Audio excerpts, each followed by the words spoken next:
Hello welcome back to my channel. So previous vlogல வந்து reception அந்த இதெல்லாம் பார்த்துருப்பீங்க. ரொம்ப ஜாலியாக போச்சு. அண்ட் நெக்ஸ்ட் டே வந்து கல்யாணம். ஸோ அதுக்காக வந்து அக்ஷயா வந்து 10 மணிக்கு தான் முகூர்த்தம். ஆனால் இவங்களுக்கு ஏதோ முன்னாடியே இருக்குதுன்னு சொல்லிட்டு அக்ஷயா ஒரு 6 மணி 5 மணிக்கெலாம் கிளம்பிட்டு இருந்தா.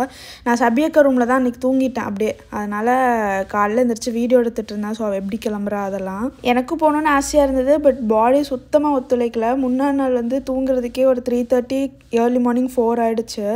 ஸோ அதுக்கப்புறமா தூங்கி 5 6க்குலாம் எந்திரிக்கிறது சாத்தியமே கிடையாது. அதுக்கு அப்படியே படுத்துகிட்டே தான் வீடியோ எடுத்துகிட்டு இருந்தேன். சுத்தமாக முடியல. ஹீல்லாம் போட்டு காலில் பயங்கரமாக வலிக்க ஆரம்பிச்சிச்சு. ஸோ அதுவும் இல்லாமல் இந்த மாதமே முழுக்க வந்து 3-4க்கு எழுந்து தூக்கமே இல்லை சுத்தமாக. அதனால் என் ஃபேஸ் பார்த்திங்கன்னா தெரியும், பயங்கரமாக வீங்கியிருக்கும். கண்ட்ரோலே பண்ண முடியாத நிலமையில தான் கஷ்டப்பட்டு எழுந்து போனேன். ஸோ 10 மணிக்கு கல்யாணம். நல்லா ரெடியாகி கிளம்பிட்டு ஒரு 9 மணிக்கெலாம் எந்திரிச்சு குளிச்சு கிளம்பிட்டு சாப்பிட போயிட்டேன். நல்ல பசி. ஸோ ஃப்ரெண்ட்ஸ் எல்லோரும் கிளம்பி வந்துட்டாங்க. ஸோ அவங்க கூட சாப்பிட்றலாம் அப்படின்னு சொல்லிட்டு பிரேக்ஃபாஸ்ட் கொண்டோம். சூப்பராக அந்த ஆனியன் ஊத்தப்போ எனக்கு ரொம்ப பிடிச்சது. நல்லா 2 வாங்கி சாப்பிட்டு அதுக்கப்புறம் 10 மணிக்கு கல்யாணத்துக்கு அப்படி மெதுவாக பொறுமையாக கரெக்டாக போய் ரீச் ஆனோம்.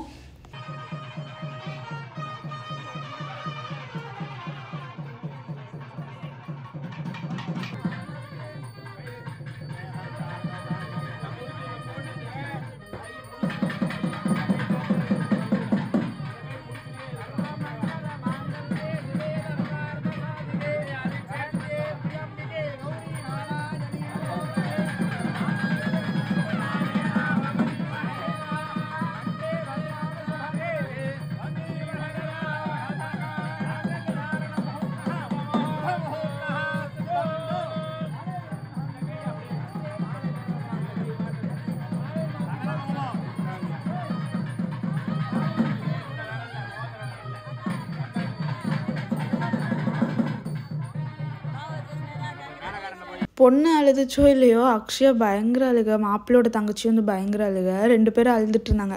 நானுமே மோஸ்ட்டாக அப்படி தான். ரேராக தான் வந்து தாலி கட்டுற கல்யாணம்லாம் ரொம்ப க்ளோஸ் ரிலேஷனுக்கு தான் நான் போயிருப்பேன். அப்போ வந்து பார்த்தாலே ரொம்ப அழுக வந்துடும் எனக்கு. மிதுன் கல்யாணத்துலேயுமே எனக்கு வந்து அழுக வந்துருச்சு. அடுத்து கீர்த்தி கல்யாணம் வந்துச்சு. அவள் கல்யாணத்துலேயும் எனக்கு ஒரு மாதிரி எமோஷனல் ஆயிடுச்சு. அடுத்து இந்த கல்யாணம் அப்படியே பழகியே போயிடுச்சு. இப்படியே இன்னொரு 2 கல்யாணத்தை வச்சாங்கன்னா நானே கல்யாணத்தை வெறுத்துருவேன் போல். இந்த மாதம் ஒரே கல்யாணமாக பார்த்து கல்யாண சாப்பாடாக சாப்பிட்டு நான் வந்து இப்படி வெறுப்பின் உச்சக்கட்டம் போயிடுச்சு. ரெடி ஆகிறதுக்கு கூட சுத்தமாக தோண மாட்டேங்குது. மாதம் ஒரு கல்யாணம்னு வச்சாங்கன்னா சூப்பராக ரெடியாகி சூப்பராக இது பண்ணிட்டு போவேன். எல்லா கல்யாணத்தையும் தூக்கி ஒரே மாதத்தில் வச்சு விட்டாங்க. நமக்கு என்ன பண்ணுறதுன்னு தெரில. கடைசியிலலாம் எப்படா முடியும் இந்த மாதம் அப்படிங்கிற மாதிரி ஆயிடுச்சு. அப்புறமா இவங்களோட அந்த ப்ரீ வெட்டிங் ஷூட்டெல்லாம் வந்து டிஸ்பிளே பண்ணியிருந்தாங்க. அவுட்கம் சூப்பராக இருந்துச்சு. செம ப்ரிட்டியாக க்யூட்டாக இருந்தாங்க. அண்ட் நாதன் அண்ணா வேறு இந்த விஜய் டிவியில் போகிற மாதிரி திருப்பி போட்டுட்டு இருந்தார் இதவே. ஸோ ஃபைனலி எல்லாரோட கல்யாணமும் திருப்தியாக முடிஞ்சது. இதில் என்ன மெயின் பாயிண்ட்னா, பொண்ணு கல்யாணம் ஆகி எங்கள் ஊருக்கு தான் வர போகிறாங்க. ஸோ ஆக்சுவலாக இவங்க மதுரையில், எங்கள் ஊருக்கு தான் வந்து பையன் வந்து எங்கள் ஊர். ஸோ பொண்ணு வந்து எங்கள் ஊருக்கு தான் வரப்போகுது. அதனால் பயங்கர ஹாப்பி. மிதுன் கிருபாவை பொறுத்த வரைக்கும் எனக்கு ஒரு பிரச்சனையுமே இல்லை. 2 பேருமே வந்து கல்யாணம் ஆனாலும் சரி ஆகலனாலும் சரி அதே மாதிரி தான் இருக்க போகிறாங்க. கீர்த்தி கிட்ட மட்டும்தான் வந்து கீர்த்தி வந்து அமெரிக்கா போகுது அப்படிங்கிறனால கொஞ்சம் சேடாக இருக்குது. பட் பார்ப்போம், அதை பற்றி நான் அப்புறமா உங்களுக்கு வீடியோவில் ஷேர் பண்ணுறேன்.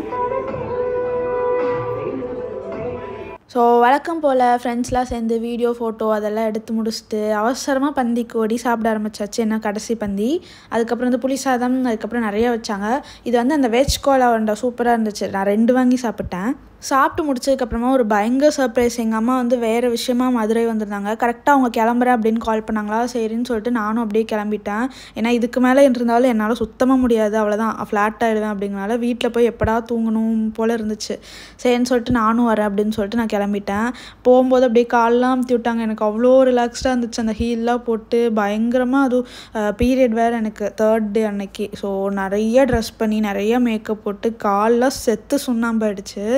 அப்புறம் வந்து வீட்டுக்கு படுத்ததுக்கப்புறமா தான் எனக்கு வந்து நிம்மதியாகவே இருந்தது. ஒரு 2 நாள் நான் எந்திரிக்கவே இல்லை. என்னை யாரும் தொந்தரவே பண்ணாதீங்க அப்படிங்கிற மாதிரி இருந்தேன். ஸோ வீட்டுக்கு போய் ரீச் ஆகிட்டு. நல்ல வேலை அம்மா வந்தாங்க, இல்லைன்னா நான் பஸ்ஸில் போய் பாடாப்பட்டிருக்கணும். அடுத்து இருக்க மிகப்பெரிய வேலை என்னோடய ஸ்கின்னை வந்து நான் மறுபடியும் ஒரு ஃபார்மை கொண்டு வரணும். ஏன்னா ஃபுல் மேக்கப் அது வந்து மெயின்டனே பண்ணலை, ஃபேஸ் வாஷ் பண்ணல, எதுவுமே பண்ணாமல் டேன் ஆகி பயங்கரமாக மோசமான நிலைமையில கிடந்தது. அதுக்கப்புறம் ஒரு நாள் விட்டு யார் வந்திருக்கான்னு பார்த்தீங்கன்னா அக்ஷு வந்திருக்கா. இருக்கா. ஸோ பொண்ணு மாப்பிள்ளைக்கு வந்து கரூரில் ரிசப்ஷன், மாப்பிள்ளை வீட்டு சைடு வைக்கிறாங்க. ஸோ முன்னாடியே வந்திருந்தனால நான் வீட்டுக்கு வா அப்படின்னு சொல்லி இன்வைட் பண்ணியிருந்தேன். அண்ட் நாங்கள் வந்து ஆர்டர் பண்ணி சாப்பிட்டதுலாம் தந்தூரி சிக்கன், அதுக்கப்புறம் சில்லி சிக்கன், மட்டன் பிரியாணி எல்லாமே வந்து ஆர்டர் பண்ணி பயங்கர திருப்தியாக சாப்பிட்டாச்சு. ஸோ இருந்த டயர்டுக்கு 2 பேரும் நல்ல ஒரு புடி பிடிச்சிட்டு நிறைய பேசினோம். அதுக்கப்புறம் நிறையா ஃபன்னாக போச்சு. கல்யாணத்தில் நடந்ததெல்லாம் பேசிட்டு ஒரு குட்டி ஷாப்பிங் மாதிரி வெளில போயிட்டு வந்தோம். எனக்கு சீரியஸாக வீடியோ ஷூட் பண்ணுறதுக்கு எனக்கு சுத்தமாக வந்து முடியல, கையெல்லாம் செத்துடுச்சு. நாங்கள் பாட்டுக்கு அப்படியே குட்டியாக ஒரு ஷாப்பிங் போயிட்டு வந்துட்டு அவளை விட்டுட்டு நான் வீட்டுக்கு வந்துட்டேன். டின்னர் வந்து பார்த்திங்கன்னா லஞ்ச் நிறையா சாப்பிட்டனால ஒரு வாட்டர்மெலன் ஜூஸும் ஒரு பேபிகார்னும் அம்மா வந்து வாங்கிட்டு வந்துட்டாங்க. சரி இன்னும் ஒரு 1 வீக்குக்கு வந்து கொஞ்சம் மினிமலாகவே சாப்பிடுவோம். கண்ட இடத்துல வெளியிலலாம் போயிட்டு ஹோட்டல் அப்படி இப்படின்னு சாப்பிட்டாச்சு. சரி இனிமேல் கொஞ்சம் கண்ட்ரோல் வரணும்னு சொல்லிட்டு. ஸோ நெக்ஸ்ட் டே பார்த்திங்கன்னா கரூரில் வந்து ரிசப்ஷன்னு சொல்லியிருந்தேன்ல, அங்கே வழக்கம் போல் அக்ஷுவும் அதுக்கப்புறம் மாப்பிள்ளை வீட்டு சைட்லேருந்து அவங்க தங்கச்சியும் டான்ஸ் பண்ணியிருந்தாங்க. ஸோ நான் இந்த தடவை எதுவும் வீடியோவுமே எடுக்கல. ஏன்னா போதும் உங்களுக்கு கல்யாணம்னு சொல்லிட்டு நான் நிறைய எடுத்துட்டேன். எல்லாருக்கும் போர் அடிச்சிருக்கும். அதனால் அந்த சைடு நான் எந்த வீடியோவும் எடுக்கல. ரிசப்ஷனும் வந்து சூப்பராக போச்சு. கிளம்பி போயிட்டு அன்னைக்கும் நாள் ஃபுல்லாக போயிடுச்சு. அண்ட் வீட்டுக்கு வந்ததுக்கப்புறமா நான் உங்களுக்கு கல்யாணத்தில் போட்ட ட்ரெஸ்ஸை வந்து நான் உங்களுக்கு வந்து என்ன ஏதுன்னு உங்களுக்கு டீட்டெயில் சொல்லலை. அதனால் இதில் காமிச்சிடலாம் அப்படின்னு சொல்லிட்டு வீடியோட எண்டில் ஆட் பண்ணியிருக்கேன். இந்த ட்ரெஸ் பார்த்திங்கன்னா நான் மிந்த்ராவில் தான் ஆர்டர் பண்ணியிருந்தேன். ஸோ இந்த கல்யாணம் நடந்த எல்லாத்துக்குமே வந்து நான் மிந்த்ராவில் தான் ஆர்டர் பண்ணியிருந்தேன். சூப்பராக இருந்துச்சு எல்லாமே. ஸோ இது வந்து நல்ல ஒரு கிராண்டான ஒரு நெக் டிசைன், ஒரு கோல்டன் கலரில் எம்ப்ராய்டரி ஒர்க் பண்ணியிருந்தாங்க. நான் எல்லாத்துக்குமே வந்து ஒரே ஸ்டட் தான் வியர் பண்ணியிருந்தேன். நான் என்கிட்ட பெரிய ஜிம்கா இது ஒன்று தான். ஸோ எல்லாருக்குமே கரெக்டாக ஃபிட் ஆச்சு. இதுக்கு வந்து ஒரு ஹிப் பெல்ட் கொடுத்துருக்காங்க. அண்ட் ஷால் பயங்கர கிராண்டாக சூப்பராக இருந்துச்சு. இதுக்கு வந்து இந்த ஷால் தான் ரொம்ப அழகாக இருந்தது. ஸோ பிடிச்சிருக்கா அப்படின்னு கமெண்ட் பண்ணுங்கள். லிங்க் வந்து நான் கீழே டிஸ்கிரிப்ஷனில் கொடுக்குறேன். எனக்கு ரொம்ப பிடிச்சிருந்தது.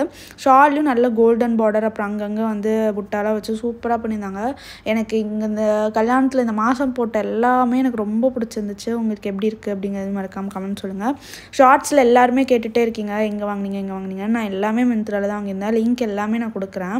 இவ்வளோ நாள் தான் 2 மணி 3 மணின்னு போச்சுன்னா சரி இதுக்கப்புறமா நம்ம நிம்மதியாக தூங்கலான்னா அடுத்து ட்ரிப்பு நிறைய 2 மணி 3 மணிக்கெலாம் வந்துருச்சேன். நான் போன ட்ரிப்பு அதெல்லாம் வந்து அடுத்தடுத்த வீடியோவில் வரும். ஸோ இந்த மாதமே எனக்கு நேர்ந்து விட்ட மாதிரி ஏதோ ஆயிடுச்சுன்னு நினைக்கிறேன். எனக்கு நைட்டு தூங்கவே கூடாது, இல்லை 2 மணி 3 மணிக்கு தான் எந்திரிக்கணுன்ட்டு. ஸோ எனக்கு இப்படி தான் போச்சு. பிடிச்சுன்னா லைக் பண்ணிக்கோங்க, சப்ஸ்கிரைப் பண்ணிக்கோங்க. பாய்.